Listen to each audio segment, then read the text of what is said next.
This is a Dreamcast disc and is for use only on a Dreamcast unit. Playing this disc on a hi-fi or other audio equipment can cause serious damage to its speakers. Dreamcast, up to 6 billion players. Welcome back to the stage of history. Why don't we play together? Hey, it's time to make some crazy money. Are you ready? Here we go!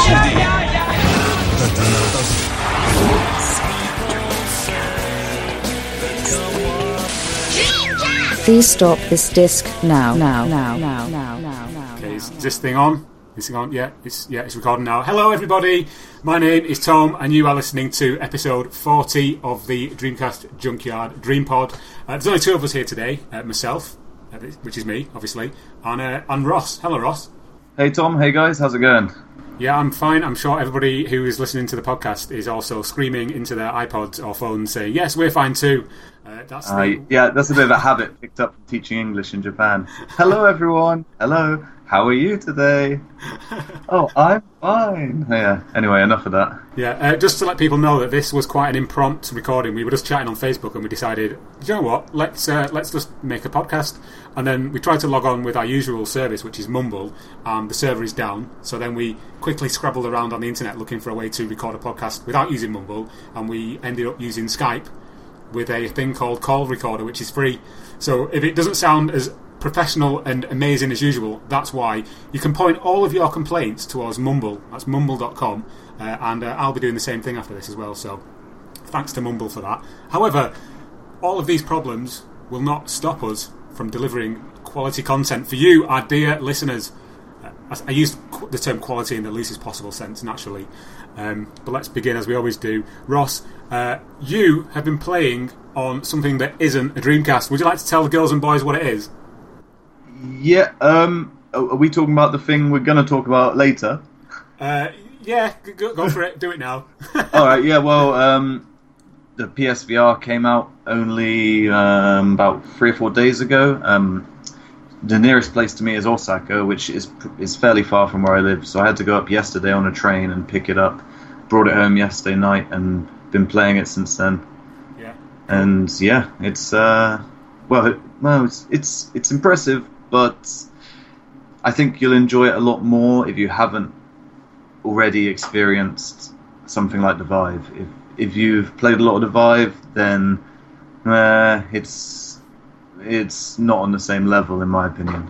At the risk of this turning into already the PlayStation VR or the PlayStation 4 podcast or whatever you want to call it, I had the opportunity to pre-order the VR, but instead I put my money on the PS4 Pro. So you did what? Sorry. Oh my god, Tom, I can't believe you did that. What are you saying? Are you saying you hate VR or something? Exactly what I'm saying, yeah. I hate VR, I hate all new technology, and I'm just a complete Luddite. Oh dear. Yeah, so no, not at all. I am going round to a friend's house on Wednesday next week to experience the PlayStation VR. I don't hate VR. I'm going to the VR World Expo in London in a couple of weeks' time with work as a member of the press, believe it or not. So I'll be going and doing that and speaking to some people from PSVR and HTC and all these other companies that are creating new VR like headsets and apps and games and things, so that'll be quite. But I just thought to myself, I'm just a sucker for new technology when it comes to consoles. I really want a PS4 Pro for some reason. Call me an idiot, then that's what I am. But no, I've got one pre-ordered as well, but my reason is a little different to yours probably. About 6 or 7 months ago, my PS4 just, while I was playing it, decided to just stop working. I've got no idea why. I called up Sony and I'd just passed my window for it being in warranty, so they wouldn't repair it, and they wanted to charge me, I think it was 26,000 yen, which is about £200 wow. to repair it. And of course I was like, no way, I'd rather just... Might as well buy a new one. Yeah, well, what I did is I sold the broken one on eBay. I had to send it to Europe, so after postage I only made about 50-60 quid or something, but still it was something. And then I thought I'll put that towards a new PS3, and then I heard the PS Pro was coming out, and I thought, well, if I have to buy a new system anyway, it might as well be the Pro. I always find that people act like, if you say you're going to buy a PS4 Pro, they go, oh, why don't you wait for a Scorpio? Well, you can buy them both. You don't have to just have one, Anyway, we're getting a bit off topic. This is the... Well, yeah, and I'm, sorry. as you know, I'm more of a PC gamer now than anything else, but, the main appeal for PS Pro for me is, like, I'm worried that the regular PS3 won't...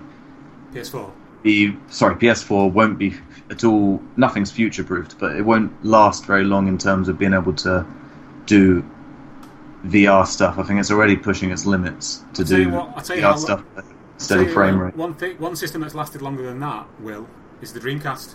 And, oh yeah, this podcast is testament to that. Apart from the PSVR, have you played Res Infinite? Yes, I was playing Res Infinite today and yesterday. I've only played the first 4 levels. I'm taking my time with it. I want to enjoy it. I haven't played the new Area X, which is one of the biggest features. So I can't comment on that. But the rest of the game, yes, it's great. It's Res again. It's Res. We all love Res. It's in. If you don't have PS VR, then you're going to be able to play it in 1080p. It looks beautiful. It complements VR perfectly. A few of the games, like the Emotion, like I was playing Rigs, I think it's called, and something else, can't remember the name now, but they're like driving or flying games. Elite, that was it, Elite. No, sorry, not Elite. Eve Valkyrie. Those 2 games, they kind of made me feel a bit queasy when I was playing them, but Res doesn't at all. I think it's because it's like slow at a steady pace, just drifting along through this very surreal, non-realistic kind of world. You don't feel that sickness at all. Yeah. It's great. And it's, can I just pick you up on something, Ross? You called it Eve Valkyrie, and along with your pronunciation of Naomi, that's a new pronunciation on me, because I always Naomi. I thought it was Naomi. Naomi. I will stand by if you. That's the fucking pronunciation. Naomi. It's fucking not. But it's Eve Valkyrie, I have no idea. How do you pronounce that then? What? Valkyrie. What did I say? Valkyrie. You said Valkyrie. Valkyrie. Anyway, enough of this nonsense. I say Valkyrie, you sell Valkyrie, whatever. Speaking of Res, we had Res on the big screen at Play Expo Manchester, which was the big event that me and Rob were at last weekend. I'm sure you saw the pictures on Facebook. I did. It was fun. Yeah. Wish I could have been there. Yeah, likewise, I wish I could have been there as well. Obviously, it's a bit far for you to just jump on a bus and... I don't think the Patreon covers that. So Play Expo Manchester, as you probably saw, and for those people listening, is a big event. It's held in Manchester every year at a thing called Event City, a big event exhibition centre. And it's just a massive celebration of current gen gaming, retro gaming. There's loads of people selling stuff. Again, the Junkyard had a stall or a booth or whatever you want to call it in the community zone, alongside people like Borders Down, the forum. They had a big display there with loads of consoles. We were kind of next to them, and it was really, really good fun. We spoke to loads of people who listened to the podcast. Wanted to give a shout out as well to a guy called Lee James Peake, who's on the Facebook group. He said he listens to this podcast in his van when he's driving around for work. And I said I'd mention his name so that when he's listening to it and he's at work, he'd be able to go, oh, that's me they're talking about. So Lee, this is for you. This shout out is for you. So anyway, stop listening to this and carry on working, you lazy bastard. Right. While we're at Play Expo Manchester, I managed to have a bit of a wander around, and I picked up quite a few games for the Dreamcast. Just because there were a couple of sellers there who were selling stuff quite cheap, one of whom is a guy called Alan McCluskey, who again he's a member of our Facebook group. I've heard of him. Yeah, he sells he almost exclusively sells Japanese games for a range of consoles, not just the Dreamcast. But mate, his stall it was like a jumble sale, but a really good jumble sale. He just had boxes of random games, and it was mobbed. Do you know what I mean? There was just people climbing over each other to try and dig through these boxes of games. It was just surreal. He didn't just have games, he had loads of hardware as well. He had loads of weird Pippin Atmac stuff and loads of clone consoles, and he had some nice special edition Hello Kitty Dreamcasts and that kind of thing. Bit above my price range, but I did pick up some games from him. I got Tetris 4D and Rival Schools 2, the Japanese version. And I also got some other things from a couple of other sellers. I got Dream Flyer, that thing where you could make your own flyers and send them via email.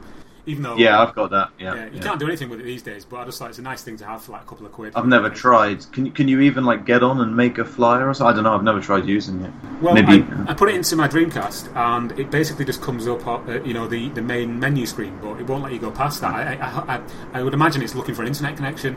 So it might just be completely useless. I don't know, but I can't read Japanese, so I can't understand what it says. I could send you a screenshot and see if you could tell me what it's saying. But well, yeah, if you do, or I'll try it someday when I get a chance. I did pick up a couple of other things as well. I got the King of Fighters 2002. That's the best in the series, in my opinion. A lot of people don't think that, but I like it. I think it's one of the best. Do you know when we did the fighting podcast a few months ago? And I think it was Rob or some. I can't remember who it was now. Who chose one of the King of Fighters games as their least favourite fighting game. I could just go back and listen to it, but I couldn't remember which one it was. I couldn't remember if it was 2000, 2001, or 2002. And 2000 and 2001 are known to be not very good. I think one of them's made by some Korean developer, or maybe both of them. I should just go back and listen to it, but I'm far too lazy. But yeah, it's not 2000. 2002 is great. I mean, like 94 to 97 are like main series games, and then 98 is a dream match where they put all the characters together in one inverted commas dream match like scenario. And then after that, 99 to 2001 are regular series again, and then 2002 is another dream match. So that's why there's like so many characters. Yeah, they did a really good article on it, like a feature on the King of Fighters series in Retro Gamer magazine a few issues back. I say a few, it's probably about a year ago now. It was written by a guy called Nick Thorpe, who I know in real life. It was really comprehensive, really, really cool as well. So that might be worth checking out, people who like King of Fighters. The other big thing I got was a fully boxed PAL Samba de Amigo Maracas set. And that was from a guy who I know from Twitter. His Twitter handle is Arcade Koala, and he had two box sets. And he messaged me on Twitter like a week before the event and said, "I've got 2 box sets of Samba. Do you want one of them?" And I was like, "Of course I do." You know, I've never played Samba de Amigo, weirdly. Oh really? No, I've never played it up until now, obviously. And he said, "Yeah, he, the one I've got here off him, he actually won that in a competition on Dream Arena back in the day, and so it came directly from Sega Europe as a competition prize, and he sold it to me for like 60 quid, so that was a really good. Oh wow, that is good mates rates. Yeah, that is brilliant. So thank you massively to him. Because I got that at the event, I also picked up Samba de Amigo version 2000, which I believe is a more updated version. Is that right? Yeah, it's got a few extra songs or something. I can't tell you exactly, but it's got a few extra songs. Have you tried it yet since getting it? Got to be honest, I haven't actually hooked it up yet. That's because my reason for this is that all the TVs from the event are still in the car, because I haven't. I just can't be asked like opening the boot and getting all the cars out, all the tellies out of the boot. So the tellies are still in the car. But when I saw be bothered, I will. Someone sent us a message saying to us, I've got a couple CRTs. Where are you based? I'd donate them to you for your shows. And I thought in my head, that's very, very nice of you to offer. We appreciate that very much. But I thought, I don't know if Tom really wants any more CRTs littering his house. I've got 8 tellies. I need to get rid of them. I need to get rid of them somehow, because I just can't have tellies all over the house anymore. It's just ridiculous. Yeah, but so that's what I got for the Dreamcast at the event. I also picked up another couple of things. I'm going to bore you with them, Ross. You've got no choice. Game Boy Advance games. I got Monster Truck Madness, Duke Nukem Advance, and a shmup called Phalanx, which is quite cool, a bit like R-Type. I also saw on one of the stalls a Game Boy, a standard Game Boy cartridge, which I assumed was the unreleased Game Boy Color version of Resident Evil, because that's what it says on the back. And then when I got it home and plugged it into my Game Boy Advance, it was actually Resident Evil Gaiden.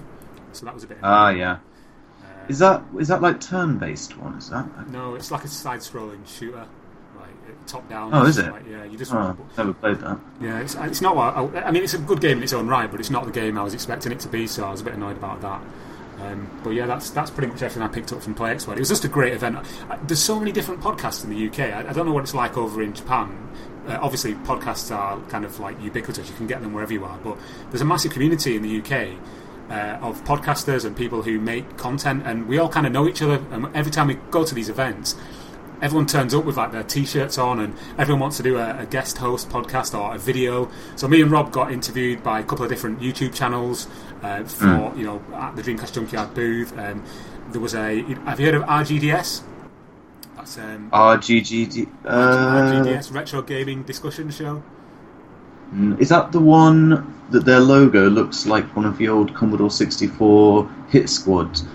Yes, I think so, yeah. Is it? Yeah. And there's a guy with a very thick, like, London accent. Yes, that's right, yeah. I've listened to a few of them. Yeah, so all those guys were down there. There's guys from Tenpence Arcade, the other podcast I sometimes co-host, Maximum Power Up, they were down there. I listened to that. Yeah, there's loads of cool people down there, and all the Retro Collect people. The retro community in the UK is very, very, even though it's quite large, everyone knows each other. Do you know what I mean? So that was really cool to see everybody as well. And, no, I think you'd be surprised. Like, it's bigger, I think, than it is in Japan. Although, like, there's more shops where you can buy it and stuff. Video games aren't as big as you think they are. Before coming to Japan, before I came here, I was expecting to be talking to any random guy, and assuming he'd have an interest in video games. But to be honest, very, very, very few people have any interest. Most of them played when they were like teenagers, but I've almost never met anyone when I've struck up conversations with people in bars or at my school, other than students, I very rarely meet anyone who's still into playing games as an adult. I guess they're just too busy and working and stuff. But yeah, there's this. I think it's for people like me who don't obviously live in Japan, people like outsiders who look in. There's like this kind of almost mythical kind of air around the country. Like everyone's going to be like really into games, and it's all going to be like everyone's going to be into like anime and stuff. And then, as you probably know, because you're living there now, when you get there, it's totally not like that. Is that right? Well, yeah, and I understand that completely, because that's exactly me. Like 7 years ago, that's what I was expecting, and it's not it's not at all like that. Like, okay, you go to Akihabara and a few places in Tokyo, and you think, wow, oh, look at all these arcades. It's not like that in most average cities in Japan. It's just, I mean, if anything, I'd say kids in Japan nowadays are playing consoles. Well, it's been 7 years since I've been in the UK living anyway, so I'm not sure. Maybe I'm out of touch, but I think kids, most of them, are still into playing like consoles, aren't they? Yeah. Most of them, right? Well, in Japan nowadays, it's very few of the students I speak to. They're all playing smartphone games, or maybe 3DS or Vita. It's very rare. I mean, in a class, there might be like 1 or 2 or 3 kids who have a PS4 or their dad's got a PS4, but it's not at all like it was when I was a kid in the UK. Anyway, when almost everyone had a console or gaming PC or something. Yeah. So yeah, it's it's nothing like I expected it to be honest. No. Okay, well, now we've deconstructed Japanese culture for our listeners. Let's move on to our first topic of discussion, and that is that there's a new game for the Dreamcast that you can play right now for free. Don't get too excited. It's not like some big, like, humongously over-the-top 3D game, although there is one coming. We'll talk about that in a minute. This one is called Hanky Alien DC. Ross, talk to me about Hanky Alien DC. What can I say? I haven't played it yet, to be honest. It looks like a Space Invaders clone for Dreamcast. Am I right? That's exactly what it is. Yeah, you got it in one. That's weird. Well, I think I did see it on the blog the other day. Yeah, basically, Hanky Alien DC is the work of a lone coder called Anthony 512 or Anthony 512. I hope I got that right. He is a member of the DC emulation forums, and he's been working on this homebrew Space Invaders game for quite some time, I believe. Looking at his website and on the thread on DC emulation, and I think it was really just a kind of, you know, a mess about project for himself more than anything. But he's kind of finished it now. It's like 95% complete. I think he still needs to put sound in it or something.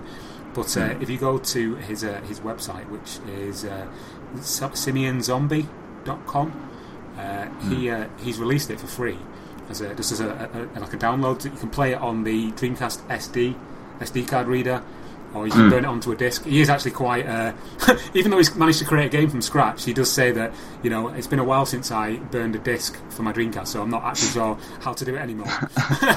So he's a man after my own heart, to be honest, because I'm pretty shit when it comes to like burning discs and that kind of thing. Again, it's mainly because I use Macs, as I keep saying on these podcasts, and Macs are not very friendly when it comes to burning Dreamcast bootable discs. But yeah, Ant512 or Ant512 has created this game, Hanky Alien DC, and yeah, if you download it and put it onto your what's it called? SD card. GDMU? Oh, no. I think you can GDMU or... Yeah, you can run what's it the other one? What's the other one called? No. What's the other one? There's GDMU is the one I've got, and then there's one other, USBMU or something like that. Yeah. Yeah. So there's a link just there. You can click on it, download it as a ROM, and just play a bit of Space Invaders on your Dreamcast. It's very accurate. Check that out. Yeah. So I was actually quite surprised. We were because we've been talking a lot about indie games recently. I had a look. I was like doing a quick search of other indie games, seeing if I'd missed anything. And there's actually quite a few that I didn't even realise existed. I don't know if you did or if our listeners have heard of it. But what's it called? Jumpin' Jazz?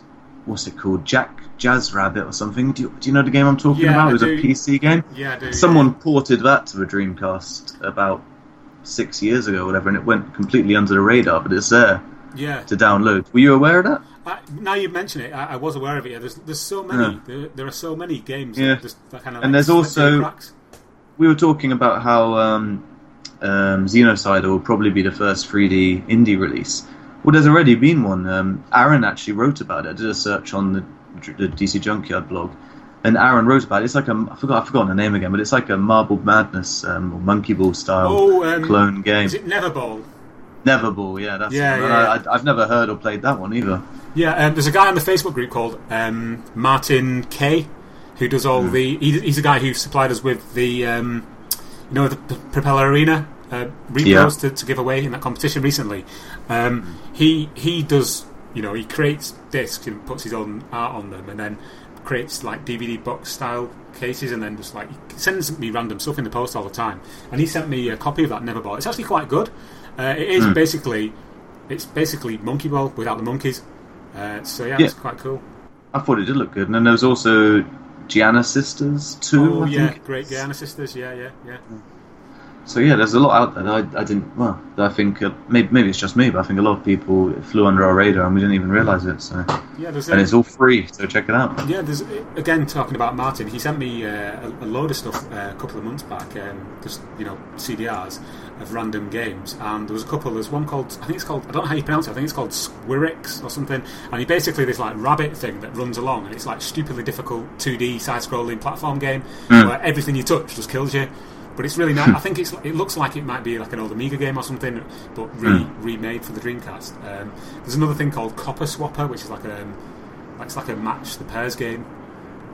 No, I've not heard of that. There's loads, mate. There's so many things that we just never. There's too much to actually document it all. Because if the Dreamcast Junkyard was like either of our full-time jobs, I'm sure we could, but it's not. So we can't. So we have to just give things fleeting mentions when we remember them. And Volga the Viking, I've been playing that. I've got to the 4th world, review incoming, but it's just taking a while for me to actually complete it because it's so bloody hard. Yeah, that'd be cool because I think Aaron mentioned it on the last podcast, but there's actually no like real reviews of the Dreamcast version. It's all kind of like this game's coming to the Dreamcast, yay! And then everyone's just kind of right, it's here now, bye. So. Well, I guess it's for read a review for any other format, and then imagine it in 480p lower resolution and maybe slightly slower, like slightly lower frame rate, and that's it basically. So you don't need to do a review now then, do you? Yeah, there's my review. I've done it. Read someone else's review, then take into consideration it's in 480p and the frame rate's not quite as high. There you go. Done. Yeah. Speaking of like indie and homebrew, there is another game which is coming soon, which we've both played. And it's very impressive. Well, I thought it was very impressive. I'd like to hear your thoughts on it. This game is called In the Line of Fire, and it comes from a 3-man team comprising of a guy called Wilson, another guy called Phenom, and a guy called Richard. And they have created what is essentially the Dreamcast's first indie first-person shoot-'em-up. And the demo that we've played features the first level, or what I perceive to be the first level, where you are in a bank and must prevent a heist from taking place. I am quite excited about this as a prospect, for what the rest of the game is going to look like and play like. As I say, we've both played it. The game was actually announced probably about 5 or 6 months ago, because I remember we had a story about it on the Junkyard when it was just the image of the clowns' faces. Remember that when it was just the the character models. I remember seeing that and thinking, meh, enough. That's just another project that will never get started. Nothing will happen with that. But here we are a few months later, and they've made some really impressive progress, to be fair. Yeah. I need to give a massive shout out to Stephen Robinson from Dreamcast Hub, because as I keep mentioning, I'm sorry about this. I'm boring myself saying this, but because I use Apple Macs, I can't use emulators because they don't work because they're shit.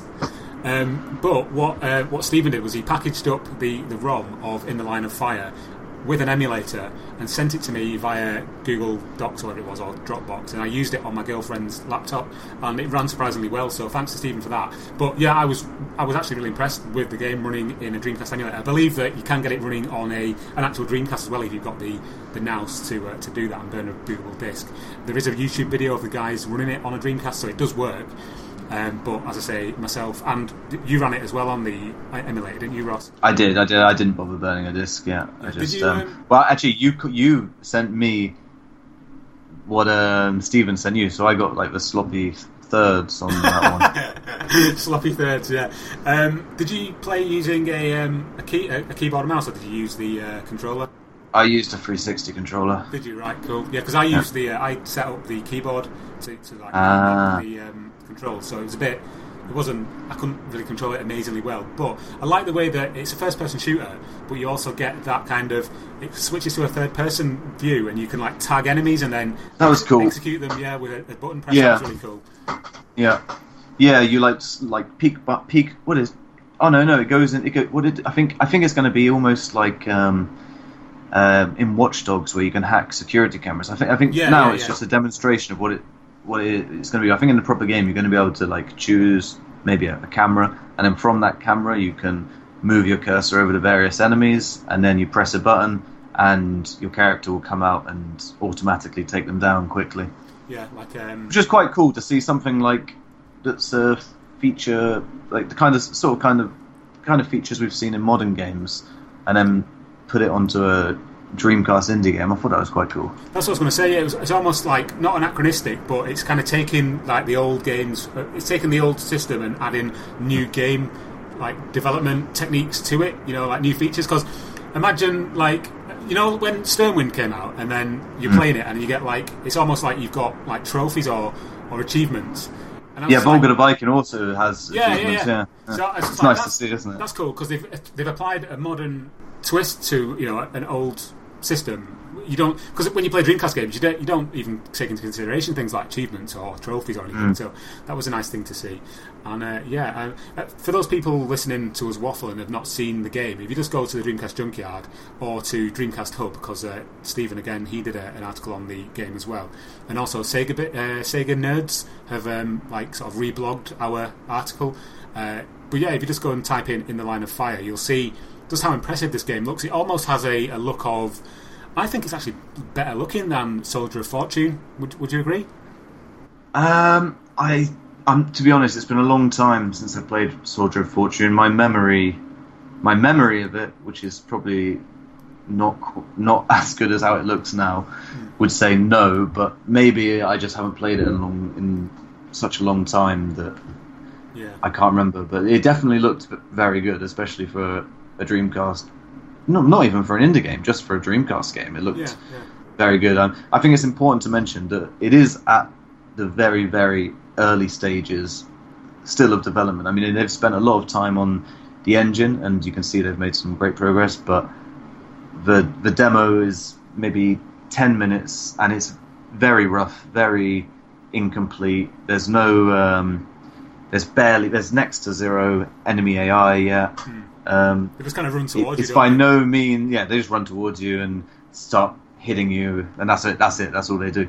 So, yes, I think it's really promising, and it's a great achievement that they've done so much in this time. But I think it's a bit too early for anyone to be saying, "Oh, this game's amazing. It's definitely going to be great." I mean, I hope it will be, and I'm sure the team are capable of doing it. But it's not there yet that I can say that. All I can say is they've made what looks like a really good foundation, and we'll see how it develops from here. Did you see the when you kind of go and you can like look out the windows into the street below? Yeah, that's cool. Did you see the one of the notice boards on the other side of the road is the barber? You know, the barber, yeah. I thought it was a really nice touch. So yeah, we've actually got the barber into a game, so that was quite cool. And yeah, hopefully that will be. I think it's going to be a Kickstarter. It'll be hitting Kickstarter sometime in the near future. And yeah, hopefully it'll get a bit more traction than something like Xenocide did, because I think it really deserves to be funded. Are they planning on making the tools and engine available for the community to use? I mean, I don't know. I mean, it would be that'd be good, because obviously the guys from Elysian Shadows are going to be doing that. Can you imagine the amount of power that would give to indie developers on the Dreamcast? You've got this amazing 3D engine. You've got the Elysian Shadows engine. Like this, how many more tools do you want to create like great games? Really?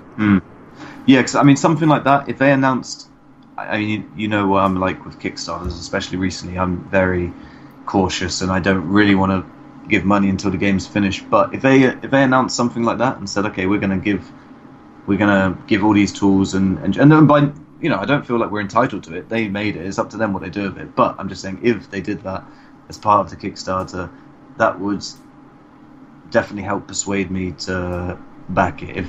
Because at that point, even if they make a terrible game, at least you know, hey, the engine and the tools are going to be available for the community to continue with in the future. So yeah, like an extra kind of incentive to yeah. Make it. Yeah.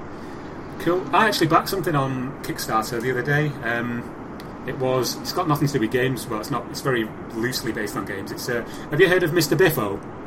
The guy who Digitizer. Yeah, I backed his. He's doing it's like it's a series, a web series based on like the oddities of VHS and VHS collecting. It just looks really bizarre. So I do like his stuff like on Digitizer. So I backed that at the £10. He's hilarious. He's very unique in the way he writes, isn't he? Yeah, he's really good. I actually tried to get him before he restarted Digitizer 2000 online. I was chatting to him quite a lot on Facebook, and I asked him if he'd do a guest article for the Junkyard, to which he agreed. And I'm still waiting to get anything from him, so I might have to give him a nudge and say, "Oi, Biffo, where's the article you said you were going to do ages ago?" Actually, now saying that, he's actually now just started doing a column for Retro Gamer every month, so he's probably going to want paying for it now, and unfortunately I don't have the funds, unless more people want to back us on Patreon, and then I can give him the money from you to write an article for us. Don't know, just trying to sell it to you. You know, is that a hard sell? I don't know. Right, cool. So yeah, In the Line of Fire should be coming soon. Keep an eye out for that. Keep an eye on that, definitely. Yeah. Something else I wanted to quickly just mention is that we are updating the Dreamcast Junkyard Top 200 Games list. If you go on the website now or on the blog, in the little ribbon just underneath the main header, you'll see Top 200. If you click on that, it'll take you to the page that Aaron, the Gang of Man Foster, created a couple of years ago now, where he got votes from you, the great Dreamcast game buying public, to find out what our favourite Dreamcast games were. He took actually ages to do that. He put so much effort into it, and I can't thank him enough for doing that, and the amount of work he did shouldn't be underestimated. However, Mike has taken it upon himself. Mike, the master of lists, the author of the banned, the outlawed Dreamcast Junkyard Collector's Guide, has taken it upon himself to collate a new 2016 list of greatest games, which will take into consideration all of the new games released thus far in the last couple of years since the last list was compiled. Top 200, yeah? Again, top 200, yeah. And we're also including like indie games and homebrew games, anything you want. I've had a look at some of the forms that have been submitted, and there's some interesting stuff in there. Like somebody actually voted for the Exploder Cheats disc, the one that lets you play pot games. So anything goes. Put it in if you want it. If it's something that runs on the Dreamcast, chuck it in. There's no limit. Yeah, like a few questions we've had. Someone asked if they could choose the NES emulator, and of course, NES emulator or even a Bleem CD or something. Yeah, that's anything goes. And then also, this is a question I asked, but I'm sure other people are wondering about it. I asked Mike, would, for example, Shenmue 1 and Shenmue 2 votes for those two games, would they be separated, and would they be combined, and just Shenmue as a whole entity would be represented on the list? Mike said he wasn't sure, but I get the impression that stuff like Virtua Tennis 1 and 2, Shenmue 1 and 2, those types of sequels where it's just an update. The NFL 2K series, NHL 2K series. I get the feeling that they will be condensed into one. Yeah, in the other list, in the same list, in the list that's on the site now, what Aaron did was he actually just combined them. So Sonic Adventure 1 and 2, Shenmue 1 and 2. I think so. Anyway, I could just have a look, but yeah. But yeah, get voting. We've had hundreds and hundreds of votes already, and also as an extra added incentive, one person will win the trademarked Mountain of Crap, which we are currently compiling. All of us from the Junkyard have just been sort of saying, right. Yeah, I've got some random shite. I'll chuck in. Definitely. Yeah. I've got loads of random shite here. People can have, So yeah, get voting because one person will be getting a box in the post full of shit, not literal shit, Dreamcast related shit. But yeah, that's something to look forward to, and as I say, an added incentive. One other thing I forgot to mention, Ross, a game I've been playing on the PS4. Sorry, it's just sprung back into my mind for some reason. WRC 6. Yeah, I saw you posting about that. Yeah. So you saw me stinking up your timeline on Facebook with my video. You did, yeah. I'm not, rally games? Oh, no thanks. I bought an Elgato game capture the other day, just so I could record like HD footage from the PS4 and the Retron, and I plugged my my Dreamcast into it to see if it would work, and it does. So how did you plug your Dreamcast into it? Has it got a VGA port? It's got like an AV in port, and you get this like extra cable, which is it's meant to be for the component, but it also doubles up as a composite. So if you plug the yellow one into the red socket, it lets video pass through into it. So that's quite cool. It's really good for taking screenshots as well. I found it takes really really high res screenshots. That's quite cool. Because the thing I was using before was like a little USB dongle, which was just crap. It was just really interlaced video, and that's why most of the screenshots in the Junkyard looked terrible, because they were being used. I was using this like USB thing that I plugged into the back of the computer. But the ones I use always look good because I just steal them off Google Images. Yeah, well, I do try to add some of our own original content every now and then, but generally just fall back on Google. But I didn't say that, right? And how is the game anyway? You didn't. It's brilliant, yeah. I put a video up on my YouTube channel, my first impressions. Watch it, Ross. I will do, yeah. But yeah, it's really good. And actually, I've been playing one other game a hell of a lot. I've played this game more than any other game since I was at university. My 7 years in Japan, I've not played a game this much. Something called Rust on PC. Oh yeah, I've heard of that. Yeah. I've been completely addicted to it. Like any second I'm not working, I'm in front of my computer playing Rust. It's like a survival. It's a survival game where you have to find wood and stones and different metal ores, and then you can process those and make buildings out of them. And then there's other people on the map, all multiplayer, who want to craft C4 and explosives, and they want to try and destroy parts of your base to get in and steal your stuff, and you want to do the same to them. It's it's a really good game. Sounds a bit shit, that, to be honest. So far, in the last week, I've played it 55 hours. Wow. Maybe just over a week, but yeah, 55 hours. It's crazy. It's really good.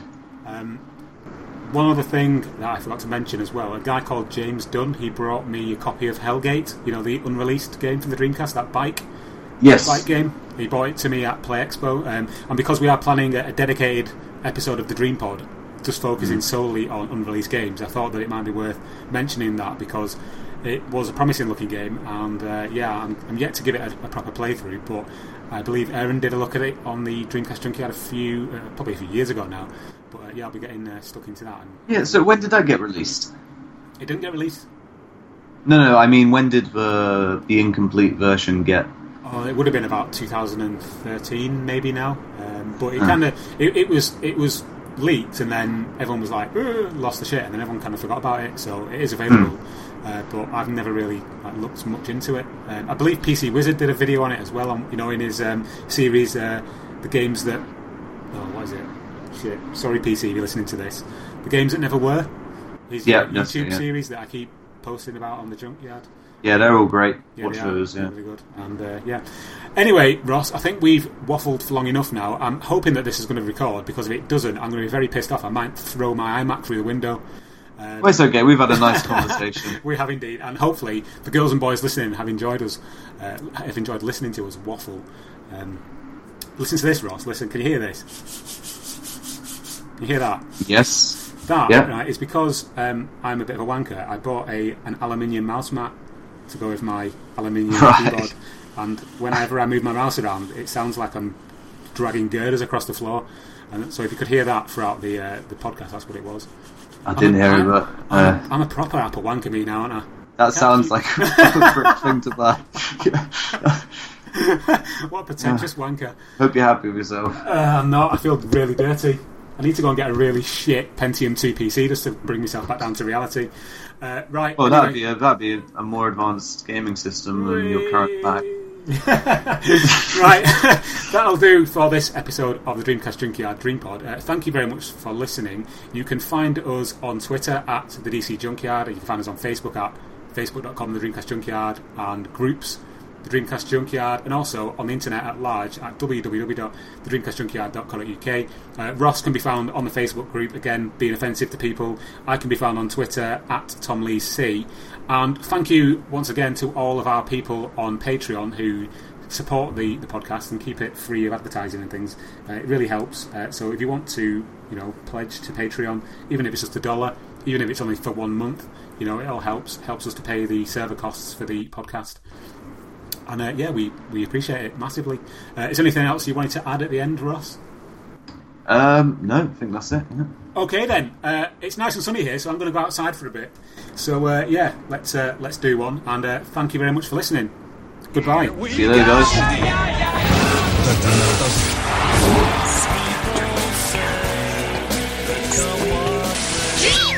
Please stop this disc now.